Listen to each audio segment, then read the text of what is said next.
નમસ્કાર. દિવસભરના તાજા સમાચારોમાં તમારું સ્વાગત છે. તમારી સાથે હું છું પિનલગીરી ગોસ્વામી.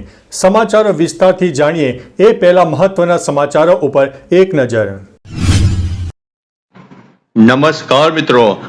આજે તારીખ 29 જૂન 2026. દેશ અને દુનિયાના સુપરફાસ્ટ સમાચારમાં તમારું સ્વાગત છે. સૌથી મોટા સમાચાર સામે આવી રહ્યા છે અમદાવાદથી.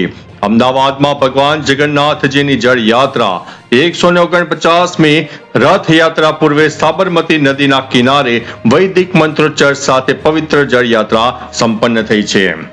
વાત કરીએ તો અમદાવાદ પ્લાઝમા રેકેટની નકલી બ્લડ પ્લાઝમા કૌભાંડમાં સીલ કરાયેલા તમામ 1140 યુનિટ અસુરક્ષિત અને જોખમી હોવાનો ખુલાસો થયો છે. તપાસ હવે તેજ કરવામાં આવી છે. નાસીનગર ડિમોલેશન મામલો મિત્રો. હાઈકોર્ટે ગેરકાયદેસર તોડફોડ મામલે પોલીસ અને સ્થાનિક તંત્રને આકરી ફટકાર પણ લગાવી છે. સુરત ડિમોલેશન વિવાદની વાત કરીએ તો સુરતના નાસીનગરમાં દબાણ હટાવવાની કામગીરી બાદ હાઈકોર્ટે તંત્ર પાસે જંગલેશ્વર તોડફોડના ખર્ચાનો હિસાબ માંગ્યો છે. વડોદરા હાઈવે અકસ્માતની વાત કરીએ તો વડોદરા હાઈવે પર બસ અને ટ્રક વચ્ચે ભયાનક અકસ્માતમાં 6 લોકોના મોત થયા છે અને 20 થી વધુ મુસાફરો ઈજાગ્રસ્ત થયા છે. મંજલપુર પેટા ચૂંટણીની વાત કરીએ તો વડોદરાની મંજલપુર વિધાનસભા બેઠકની પેટા ચૂંટણીને લઈને ઈવીએમ મશીનોનું ચેકિંગ શરૂ કરવામાં આવ્યું છે. કપડવંજ બ્લાસ્ટની વાત કરીએ તો કપડવંજમાં ગેરકાયદેસર ફેક્ટરીમાં બ્લાસ્ટ મામલે તપાસમાં સામે આવ્યું છે કે ત્યાં ફટાકડા નહીં પણ ઇલેક્ટ્રિક ફ્યુઝ બનતા હતા. રાજ્યમાં ચોમાસાની એન્ટ્રી 9 દિવસના વિલંબ બાદ દક્ષિણ પશ્ચિમ ચોમાસું વિધિવત રીતે ગુજરાતમાં પ્રવેશી ચૂક્યું છે. અમદાવાદ એરપોર્ટ મેટ્રો કનેક્ટિવિટીની વાત કરીએ તો કોમનવેલ્થ ગેમ્સ 2030ને ધ્યાનમાં રાખીને કેબિનેટે અમદાવાદ મેટ્રોને એરપોર્ટ સુધી લંબાવવાની મંજૂરી પણ આપી દીધી છે. ગુજરાતમાં જળ સંકટ, ભૂગર્ભ જળના ચિંતાજનક સ્તરને લઈને નવો રિપોર્ટ જાહેર કરવામાં આવ્યો છે. ઉત્તર ગુજરાતના જિલ્લામાં સૌથી વધુ પાણી ખેંચાયું છે. ડોલ્ફિનની સંખ્યામાં મિત્રો વધારો થયેલો જોવા મળ્યો છે. ગુજરાતના દરિયાકાંઠે ખાસ કરીને શિવરાજપુર અને પોશિત્રામાં ડોલ્ફિનની સંખ્યા 680 ને પાર પહોંચી ગઈ છે. ફાયર સેફ્ટી ડ્રાઈવની વાત કરીએ તો અમદાવાદમાં ફાયર સેફ્ટીના નિયમોનું ઉલ્લંઘન કરતી વધુ 8 જાણીતી હોટલો અને શૈક્ષણિક સંસ્થાઓને સીલ કરી દેવામાં આવી છે. અમદાવાદ નીટ પરીક્ષા મામલો. કડક ડ્રોન સર્વેલન્સ અને સુરક્ષા વચ્ચે અમદાવાદના 23 કેન્દ્રો પર નીટની પરીક્ષા ફરીથી લેવાઈ છે. સુરતમાં આદિવાસીઓની ઘર વાપસી. સુરતના માંગરોળમાં ખ્રિસ્તી ધર્મ અંગીકાર કરનારા 47 આદિવાસીઓએ ફરીથી હિન્દુ ધર્મમાં ઘર વાપસી કરી છે. અમદાવાદમાં મિત્રો ગરમીનો પ્રકોપ. પ્રી મોન્સૂન એક્ટિવિટી વચ્ચે પણ અમદાવાદમાં તાપમાન 40.8 ડિગ્રી નોંધાયું છે અને ઉકળાટ પણ વધી જવા પામ્યો છે. ટેક સ્ટાર્ટઅપ્સમાં તેજી. ગુજરાતના ટેક સ્ટાર્ટઅપ્સે રિસ્ક કેપિટલ દ્વારા 332 કરોડનું મોટું ફંડિંગ એકત્રિત કર્યું છે. સુરતમાં પાઇપલાઇન લીકેજ. સુરતના મુખ્ય વિસ્તારમાં પાણીની પાઇપલાઇન ફાટતા લાખો લીટર પાણી વેડફાઈ ગયું છે. Mobile addiction counselling. અમદાવાદમાં 181 હેલ્પલાઇન પર રોજ સરેરાશ એક ફોન બાળકોના મોબાઈલ સ્ક્રીન એડિક્શનનો આવી રહ્યો છે.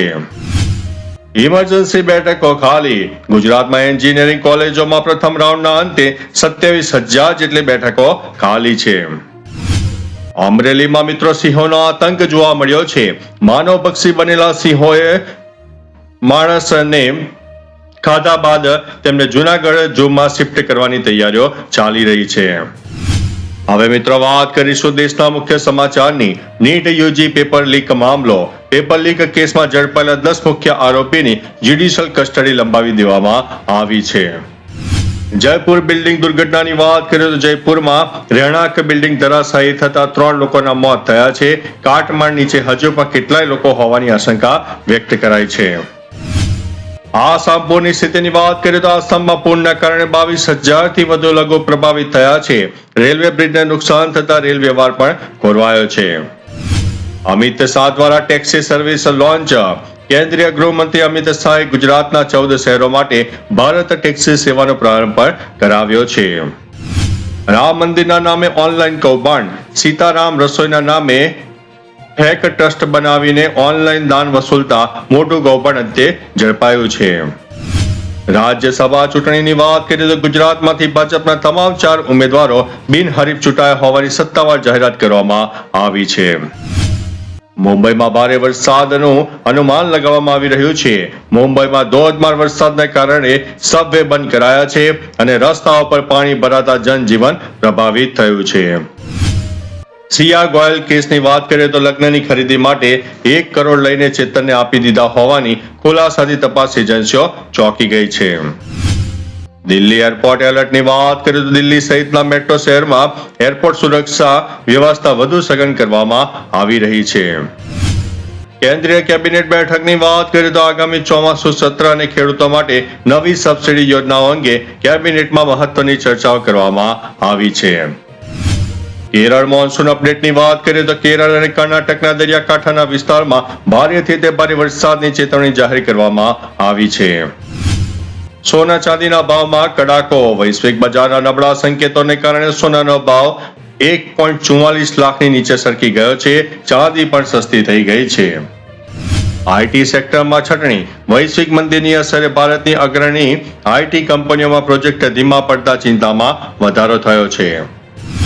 National highway authority of India નવા ટોલ પ્લાઝા નિયમો અને ડિજિટલ ફાસ્ટેગ સિસ્ટમને વધુ અપગ્રેડ કરવાની જાહેરાત કરવામાં આવી છે. રેલવે સુરક્ષા અભિયાનની વાત કરીએ તો દેશભરમાં જૂના રેલવે બ્રિજ અને સિગ્નલિંગ સિસ્ટમના આધુનિકરણ માટે નવો પ્લાન મંજૂર કરવામાં આવ્યો છે. હવે મિત્રો વાત કરીશું આંતરરાષ્ટ્રીય અને અન્ય સમાચારો. અમેરિકાની ઈરાન પર એર સ્ટ્રાઇક. સીઝફાયરના નિયમો તોડવા બદલ અમેરિકાએ ઈરાનના સૈન્ય ઠેકાણાઓ પર શક્તિશાળી હવાઈ હુમલા કર્યા છે. ડોનાલ્ડ ટ્રમ્પની આખરે મોટી ચેતવણી. યુએસ પ્રમુખ ડોનાલ્ડ ટ્રમ્પે ઈરાનને ચેતવ્યું છે કે જો હુમલા બંધ નહીં થાય તો ઇસ્લામિક દેશનું અસ્તિત્વ જોખમમાં મુકાશે. હોર્મુઝની ખાડીમાં તણાવ. ઈરાન સ્ટેટ ઓફ હોર્મુઝ ફરીથી બંધ કરવાની જાહેરાત કરી. 20 લાખ બેરલ ક્રૂડ ઓઇલ ભરેલા ટેન્કર પર ડ્રોન વડે હુમલો થયો છે. યુરોપમાં ભીષણ હીટ વેવ. યુરોપમાં આકરી ગરમીના કારણે 1300થી વધુ લોકોના મોત થયા છે. ફ્રાન્સમાં સ્થિતિ સૌથી વધુ બેહાલ છે. બ્રિટન રાજકીય સંકટની વાત. બ્રિટનના પીએમ કીર સ્ટાર્મર સામે પાર્ટીના 100થી વધુ સાંસદોનો બળવો. રાજીનામું આપે તેવી શક્યતા વર્ણવવામાં આવી છે. ટેક્સાસ ટ્રિપલ મર્ડરની વાત કરીએ તો અમેરિકાના ટેક્સાસમાં ભારતીય મૂળના પુત્રએ જ માતા પિતા અને દાદીની ગોળી મારીને હત્યા કરી છે.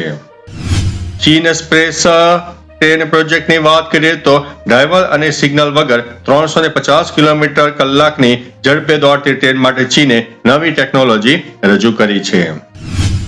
લંડન ટ્રેન અકસ્માતની વાત કરીએ તો લંડનમાં 2 પેસેન્જર ટ્રેનો વચ્ચે સામસામે ભયાનક ટક્કર થતા એકનું મોત થયું છે અને 80 થી વધુ મુસાફરો ઘાયલ થયા છે. વેનેઝુએલામાં આવેલા ભૂકંપની વાત કરીએ તો વેનેઝુએલામાં આવેલા તીવ્ર ભૂકંપ બાદ વૈજ્ઞાનિકોએ ગુજરાતના કચ્છ સિવાયના વિસ્તારોમાં પણ હિડન ફોલ્ટ લાઇન હોવાની ચેતવણી આપી દીધી છે. એફિલ ટાવર ઉપર મિત્રો વીજળી પડવાની ઘટના બની છે. પેરિસના એફિલ ટાવર પર કડાકા સાથે વીજળી પડી હતી, જો કે કોઈ મોટું નુકસાન થયું નથી. હવે વાત કરીશું બીટેસ અને ટેકનોલોજીની. આરબીઆઈનો નવો નિયમ. ઓનલાઈન બેન્કિંગ ફ્રોડ રોકવા માટે હવે 10,000થી વધુના ટ્રાન્સફર પર થોડો સમય વિલંબ પણ થઈ શકે છે. જોરંદાનો માસ્ટર સ્ટોક. જોરદા કંપની પોતાના બિઝનેસ મોડલમાં મોટા ફેરફારો કરીને નવા ઇન્વેસ્ટમેન્ટ પ્રોડક્ટ લોન્ચ કરવા માટે જઈ રહી છે. ગ્લોબલ કંપનીઓમાં છટણી. દુનિયાની એક મોટી પ્રતિષ્ઠિત ટેક કંપની આગામી સમયમાં 1 લાખ કર્મચારીઓની ભારે છટણી કરે તેવી આશંકા છે. એઆઈ જોબ્સની માંગ હવે મિત્રો વધી રહી છે. ભારતીય માર્કેટમાં આર્ટિફિશિયલ ઇન્ટેલિજન્સ એટલે કે એઆઈ શીખનારા અને નિષ્ણાતો માટે નોકરીઓની માંગમાં રેકોર્ડ બ્રેક વધારો થયો છે. અને અંતે વાત કરીશું સ્પોર્ટ્સ સમાચારની. FIFA world cup 2026. Football world કપમાં રોમાંચક નોકઆઉટ સ્ટેજની શરૂઆત થઈ ચૂકી છે, જેમાં અનેક રેકોર્ડ પણ નોંધાઈ ગયા છે. તો ચાલો મિત્રો, ફરીથી દેશ અને દુનિયાના સુપરફાસ્ટ સમાચાર લઈને મળતા રહીશું. ત્યાં સુધી અમને રજા આપશો. નમસ્તે.